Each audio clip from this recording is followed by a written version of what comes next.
మన పార్టీ వదిలిపెట్టి 10 మంది ఎమ్మెల్యేలు పోయి కాంగ్రెస్ పార్టీలో చేరినారు. మీరు చూసే ఉంటారు. స్పీకర్ గారికి కనబడతలేదంట. ఏది ఎమ్మెల్యేలు సిగ్గు లేకుండా వాళ్ళే చెప్పుకున్నారు. మీరు చూసే ఉంటారు. ఇక మీ పక్కనే ఉంటుంది నియోజకవర్గం, ఎక్కువ దూరం లేదు, ఇటుకెళ్ళి ఒక 30-40 కిలోమీటర్లు స్టేషన్ కన్పూర్. కడియం శ్రీహరి గారు ఆయన్నే చెప్పుకుంటున్నాడు, నేను అభివృద్ధి కోసం కాంగ్రెస్ లో చేరినా అని ఉపన్యాసాలు ఇచ్చిండు మైకులలో. కానీ స్పీకర్ కనబడతలేదంట. స్పీకర్ కనబడతలేదంట, వినబడతలేదంట. అంటే ఎంత గలీజు, ఎంత వికృతమైన రాజకీయం అంటే స్పీకర్ గారేమో ముఖ్యమంత్రి ఏం చెప్తే అది ఆయన చేస్తా ఉన్నాడు. ఇంకా గలీజ్ ఏంటంటే 10 మంది ఆ ఎమ్మెల్యేలు ఎవరైతే పోయినారో వాళ్ళు ఇలా ఆడనా మొగనా చెప్పమంటే చెప్పాలని పరిస్థితులు ఉన్నారు. వాళ్ళు ఏ పార్టీ రాబాయి నీదంటే ఏ పార్టీ ఆనికి తెలియదు. ఎంత సిగ్గుమాలిన పరిస్థితి. ఒక్కొక్కరు 70 ఏళ్ళకి వస్తుంది, 75 ఏళ్ళకి వచ్చిండు పోచారం శ్రీనివాసరెడ్డి. ఏం రోగమైనా నాకు అర్థం కాదు.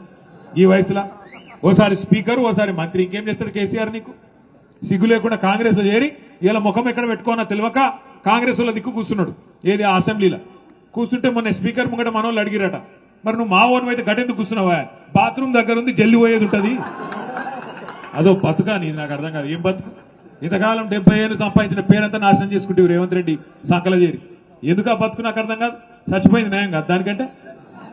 ఎందుకు ఆ బతుకు? 10 మంది ఎమ్మెల్యేలు ఏం బతుకది?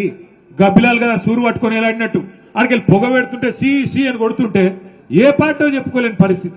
ఓ పెద్ద పెద్ద మాటలు చెప్తాడు కడియం శ్రీహరి. ఏదో కడియం అంటే కమిట్మెంట్, క్యారెక్టరా కాకరకాయన ఆయన చెప్తున్నాడు. నేను చూస్తున్నా, ఆడ పోతున్నప్పుడు చూస్తున్నా వరంగల్. కమిట్మెంట్ అడు. ఏం కమిట్మెంట్? ఏమిటిది? ఏ పార్టీలు ఉన్నావా అంటే అతి తెలివి. యా పార్టీలు ఉండాలో ఆ పార్టీలోనే ఉన్నాడు.